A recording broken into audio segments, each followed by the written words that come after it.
Olá! Hoje, nossa exploração nos leva direto a Isaías capítulo 21. Olá, um capítulo uh, intenso, né? Cheio de imagens fortes. Exato. Profecia sobre Babilônia, Edom, Arábia. A gente vai ver visões assim, bem aterradoras, dor, pânico, quedas de poder. É uma linguagem bem visceral. Totalmente.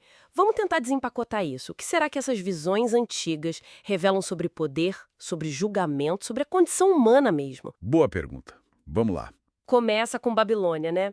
Chamada de deserto junto ao mar. A visão já chega impactante. Sim, um invasor vindo do deserto, tipo um redemoinho violento. E fala de traição, destruição e um chamado para Elão e Média atacarem. Mas o que me chama a atenção é a reação do próprio profeta.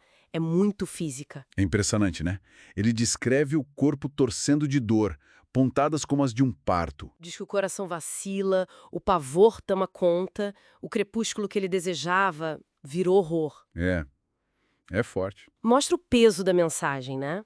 E essa urgência toda leva ao chamado: levantai-vos, príncipes, ungi o escudo. É a preparação para a batalha iminente. E aí entra a figura da sentinela. Isso, esse é um ponto central. Alguém que está lá, vigiando dia e noite, atento a qualquer sinal. Via cavaleiros, carros, animais, o movimento grande, a tensão vai crescendo. Exato, até que ele finalmente anuncia o clímax da visão. E que anúncio! Caiu a Babilônia. Todas as imagens de escultura de seus deuses jazem despedaçadas por terra. É, definitivo. Completamente. Mas por que esse foco todo nos ídolos quebrados? O que isso significava na época? Isso é crucial. Para essas culturas, os ídolos não eram só estátuas, sabe?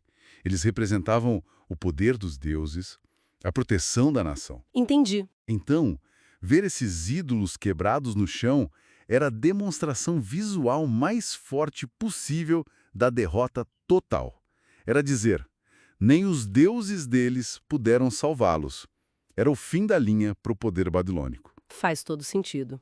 E no finalzinho dessa parte, ele conecta isso ao povo de Israel, né? Povo meu debulhado na eira. Sim, mostrando que esse evento mundial tinha consequências diretas para eles também. Não era algo distante. Ok. Saindo da queda da Babilônia, o texto muda, vai para Dumá, que está ligada a Edom, em Seir. E o tom aqui é outro, né? Bem diferente. É um diálogo curto, quase um eco na noite. Alguém grita insistentemente: guarda, que horas são da noite? Guarda, que horas são da noite? É um clamor, né?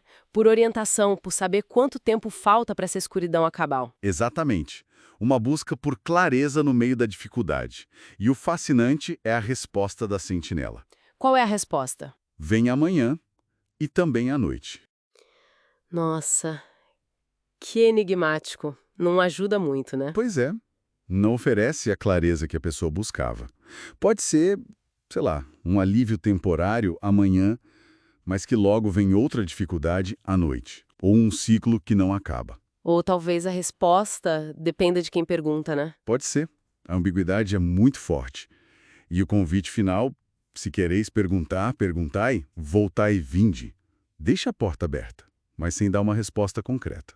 Essa incerteza, ela é desconcertante. Totalmente. Meio que espelha a vida às vezes, né? A gente quer uma resposta clara e recebe algo que, bom, deixa mais perguntas. Exato. E aí, a cena muda de novo. Vamos para a Arábia. A gente vê caravanas de dedãs se escondendo nos bosques, fugindo. Sim, e tem um apelo direto para o pessoal de Tema levar água e pão para os fugitivos. Por quê? Eles estão fugindo do quê? Da guerra. O texto diz, fogem de diante da espada desembainhada, e de diante do arco entesado e de diante do furor da batalha. A guerra chegou lá também. Entendi. E aqui, diferente de Dumá, a profecia é bem específica. Surpreendentemente específica e até datada. Diz, dentro de um ano, tal como os anos de jornaleiros, quer dizer, um ano exato, toda a glória de Quedar desaparecerá. Quedar era importante na época. Sim, era uma confederação de tribos árabes, famosa pelos guerreiros, pelos arqueiros. A profecia prevê não só a derrota, mas uma diminuição drástica do poder militar deles. E fala que o número de flecheiros vai diminuir. Exatamente.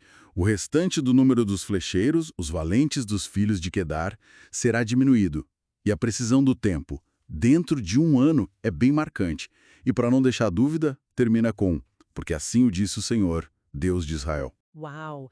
Então, resumindo, a queda estrondosa da Babilônia, a incerteza total de Dumá e a derrota específica e datada de Quedar. Tem um fio condutor nisso tudo? Olha, eu acho que sim. Um tema claro é a fragilidade do poder humano, né? Mesmo os grandes impérios como Babilônia ou tribos guerreiras como Quedar, tudo é passageiro. A glória deles desaparece. Isso. E, ao mesmo tempo, tem essa afirmação constante da soberania divina que está observando e anunciando os eventos, seja com visões fortes ou com respostas mais misteriosas. E a figura da sentinela, que aparece tanto na Babilônia quanto em Dumá. Também é um elo. O papel da vigilância, da espera, do anúncio em tempos de crise, de mudança, é fundamental. E pensando nessa sentinela e na pergunta lá de Dumá, guarda, que resta da noite, talvez não seja só sobre a hora, né? Com certeza. Essa pergunta ecoa essa busca humana universal por sentido, por esperança, por saber quando a noite, seja qual for, vai acabar. Uma crise pessoal, social, um tempo de espera difícil. Exato. E a resposta ambígua de Isaías talvez sugira que nem sempre a gente vai ter essa clareza que a gente tanto quer.